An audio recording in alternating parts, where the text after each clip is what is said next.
자, 함께 만드는 안전한 세상. 오늘은 자동차 안전하게 타기, 자동차 무엇이든 물어보세요 시간 찾아왔습니다. 자, 시간도 찾아왔고 이분도 찾아오셨죠. 한국폴리텍대학 자동차학과 교수 겸 애니카랜드 문학점 대표 고동원 명장 스튜디오에 오셨습니다. 자, 명장님 어서 오십시오. 네, 안녕하세요. 예, 네. 명장님 어떻게 아침 식사는 하시고 오셨어요? 네, 먹고 왔습니다. 아침 식사는 꼬박꼬박 드시나 봐요, 명장님. 예. 예. 아니, 오늘도 네. 그 질문이 우리 명장님 오실 때가 되면은 질문이 점점 많아지고 있어가지고 네. 예, 좀 바로 그냥 또 저 본론으로 들어가겠습니다. 예. 자, 일단 이수진님께서 주신 질문인데요. 네. 2010년식 모닝 차량 몰고 있어요. 그런데 차 앞뒤 브레이크 패드를 간 지 한 달여밖에 안 됐는데 자꾸 뒤에서 끽끽 소리가 나서요. 막상 카센터를 가면은 또 소리가 안 나고 또 다시 운행하다 보면은 또 뒤에서 끽끽 소리가 나서요. 원인이 뭘까요? 이렇게 문자 주셨는데요. 예, 모닝 차량 대부분 이제 차가 이제 이상이 있어가지고 정비업소를 방문하잖아요. 그렇죠. 그러면 또 증상이 안 나타나요. 우리도 뭐 병원에 가면 그러니까 참 그럴 때가 있더라고요. 네, 그럴 때가 사실 정비사들은 제일 난감합니다 아마. 그러겠네. 예, 증상이 바로 나타나야만 이걸 점검해 줄 수 있는데 네. 참 애매한 분인데 혹시 이런 경우라면 이제 기존에 이제 그 드럼이 있거든요. 기존에 드럼이 있는데 네, 이제 마모에서 턱이 생겨요.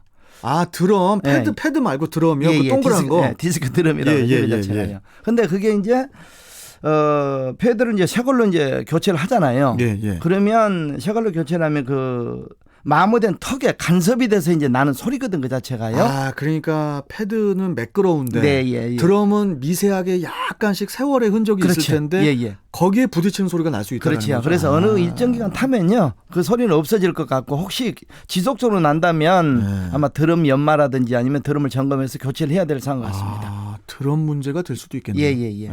알겠습니다. 자, 우리 이수진님 참고하셨겠고 또 0341님 질문입니다. 자동차 브레이크를 정지 상태에서 기지개 피면서 꾹 눌렀는데 뚝 소리가 나더니 브레이크가 작동하지 않습니다. 브레이크를 밟으면 유압이 전혀 들질 않아요. 사이드 브레이크는 작동을 합니다. 이 상황으로 봤을 때 어느 부분이 문제가 있는지 수리 비용 대략 어느 정도인지 알고 싶습니다. 네. 예, 뭐가 이렇게 뚝 소리가 났대요. 이거 어떻게 해야 됩니까? 일반적으로 브레이크 그러면 우리가 이제 그 발로 이제 수동으로 제어하는 이제 어떤 메인 브레이크가 있고요. 그다음에 이제 아까 얘기했던 뭐 사이드 브레이크는 별개거든 자체가요. 사이드나 뭐 풋브레이크 있지 않습니까? 예. 근데 사이드는 별도로 봐야 되겠고. 예. 일반적으로 우리가 이제 차 이제 잠깐 신호 대기하고 있을 때 이제 기지를 해서 이제 발로 밟은 상태에 대해서 이제 브레이크를 밟았겠지요. 이제 그렇죠. 자체가. 그래서 예. 힘을 주다 보니까 뚝 소리가 나면서 제동이 문제가 있었다는 것은 브레이크 마스터를 제어하는 이제 푸시로드라는 게 있습니다. 브레이크 마스터를 제어하는 이제 푸시로드라고 있는데 예. 이 부분이 아마 손상이 가지 않았거나 아니면 또 이제 브레이크 페달에 어떤 거 이탈이 돼가지고 나타난 현상이라고 아마 봐야 될 것 같습니다. 그럼 무조건 카센터 가야겠네요. 예. 가서 점검을 꼭 받으셔야 될 것 같아요. 예. 0341님. 예. 자, 그리고 닉네임으로 보내주셨네요. 호두 아빠님께서 질문 주셨는데 주행하다 보면은 가끔씩 툭 하는 느낌이 들면서 앞으로 나가는 느낌? 뒤에서 박아서 앞으로 나가는 느낌? 이게 들거든요. 이 느낌이 들거든요. 왜 그러는 걸까요? 이렇게 질문 주셨어요. 아마 이제 정확한 이제 이 차량이 수동 변속기인지 자동 변속기인지는 아직 뭐 얘기는 안 한 것 같은데 제가 봤을 때 내용으로 봤을 때는 자동 변속기 같아요 자체가요. 자동 변속기인데 뭐 이제 자동 변속기 오일을 교체를 안 하거나 점검을 안 할 경우 나타나는 현상이라고 이제 주로 볼 수 있는데요. 이게 지금 명장님 미션 오일 말씀하시는 그렇죠. 거예요? 예. 근데 대부분 이제 미션의 이제 특징이라면 실제로 주행 도중에 변속된 단수에 툭 치고 나가는 어떤 느낌이 날 겁니다. 그렇죠. 이렇게 툭툭툭툭 이렇게. 예. 그게 이제 자동 변속의 초기 증상이라고 보면 되거든요. 그래서 이 차량 같은 경우는 자동 변속기 오일을 한번 점검을 해야 될 상황 같고요. 혹시 자동 변속기에 제일 이제 문제가 나타나는 부분이 변속기 오일입니다. 대부분 운전자들이 엔진 오일만 교체를 하지 변속기는 교체를 하지 않더라고 자체가요. 그래서 이것도 일정한 주행거리가 실제로 보통 10만에서 11만 정도 되면 이제 교체를 해줘야 된다고 사실 보는데요. 그러니까 엔진 오일만 주기적으로 갈 게 아니고 예. 미션 오일도 한 10만 킬로 정도 됐을 땐 꼭 갈아라 이런 말씀이시죠? 그죠. 점검해서 미처 교체하는 게 자동차를 어떤 실제로 어떤 성능이라든지 어떤 경제적으로 아끼는 부분이라고 보면 되겠습니다. 알겠습니다. 예. 자, 그리고 조철민님 질문 주셨어요. 좀 내용이 길어요, 명장님. 네. 제 차는 2000년식 포텐샤 가스입니다.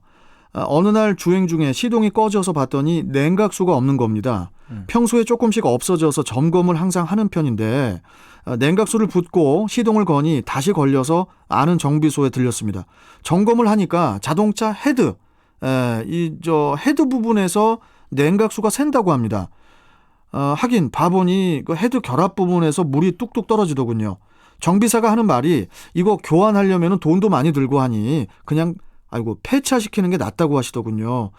단골이어서 제 생각해서 하시는 말이겠죠. 그래도 아직은 아까워서 가까운 거리는 냉각수를 붓고 다니곤 합니다. 질문 드리고자 하는 것은 고장난 헤드 역할이 무엇이고 수리를 한다면 수리비가 얼마나 나올까요? 또 이대로 그냥 냉각수만 붓고 타고 다녀도 별 이상이 없을까요, 명장님? 이런 질문이에요. 지금 보면 2000년식 포텐샤 얘기를 하는데요. 한 차량은 20년 됐네요. 20년 됐습니다. 이제 20년 됐는데 실제로 엔진의 어떤 구성 부품 보면 이제 엔진 블록, 그다음에 헤드 이게 굉장히 중요하거든요, 자체가요. 엔진의 어떤 거 절반 실제로 위쪽을 상반신 쪽이라고 보면 되겠습니다. 그러겠죠. 이 부분이 아마 이제 문제가 돼가지고 결국은 이제 냉각수가 부족한 현상이라고 보는데요. 이게 아마 두 가지 원인을 볼 수 있습니다. 헤드 가스케트가 손상이 됐거나 아니면 헤드 변형이 일어났거나. 아니, 명장님, 헤드 때문에 냉각수가 없어져요? 그렇죠. 왜냐하면 실린더 블록하고 헤드하고 같이 결합이 되거든요. 자체 얹혀지거든요. 그렇기 때문에 그 어떤 헤드 자체가 변형이 일어나게 되면 실제로 헤드 가스케트가 뜰 수밖에 없어요. 그래서 거기는 사이로 냉각수가 이제 왔다 갔다 하는데 냉각수가 거기서 새는군요. 그렇죠. 그래서 이런 경우 같으면 아마 제가 봤을 때는 운행이 힘들 것 같고요. 간헐적으로 보충해서 쓴다는데 아마 헤드를 실제로 자외관이라든지 기능이 다른 부분이 정상적이라면 헤드를 교체해줘서 사용해도 무방할 것 같습니다. 근데 고명자님, 저도 20대 중반 때 자동차 헤드를 교체해 본 적이 있거든요. 헤드 가스켓인가? 아무튼 뭘 교체했는데 그렇게 비용이 그렇게 비싸진 않았던 기억이 나는데. 차종에 따라서 약간 다르겠지만은 대략적으로 한 50에서 70 정도 아마 들어간다고 보면 될 것 같습니다. 그 정도 가격이면은 폐차시키지 마시고 고치셔가지고 타시는 게 나을 것 같은데. 그 정도면은. 자, 일단 그러면은 이 질문은 그냥 넘어갈까요? 해결이 된 것 같고요. 자, 그리고 이민호님 질문도 지금 되게 길어요. 명장님, 친구가 운전 연습 중에 오르막길에서 중립기어를 두고 악셀을 밟았습니다. 당연히 차는 뒤로 밀렸고 깜짝 놀라서 풀 악셀을 누르는 중에 기어를 뒤로 변속을 하였습니다. 그 후로 차가 완전 맛이 갔습니다. 엔진 경고등이 들어오고 배터리 경고등이 불규칙적으로 매우 빠르게 깜빡거리기도 합니다. D 기어에 두고 정차 시에 악셀을 밟은 것처럼 RPM이 올라갔다가 내려가면서 드르릉 거리기도 하고 악셀을 밟아도 RPM이 2000대, 시속 30-40km 언저리까지만 올라갑니다. 힘이 없습니다. 악셀을 밟는 중에 갑자기 RPM이 4000 이상으로 튀어 올랐다가 내려가기도 합니다. 이거 어디에 문제가 있는 걸까요? 와, 이거 복잡한데요, 이거? 글쎄, 내용상 보면 이제 두 가지를 이제 봐야 될 것 같아요. 변속기 쪽이나 아니면 엔진 쪽에 컨트롤 쪽에 문제가 있는 것 같은데요.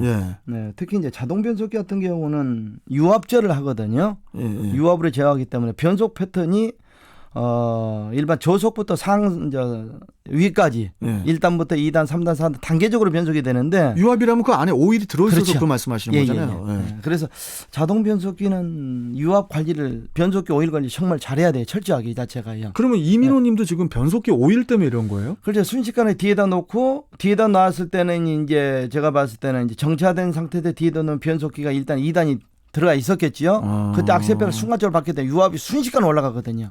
사람으로 얘기하면 어떻게 돼요? 혈압이 순식간에 올라가서 다른 부분으로 어떤 영향을 미칠 수 있다는 얘기죠.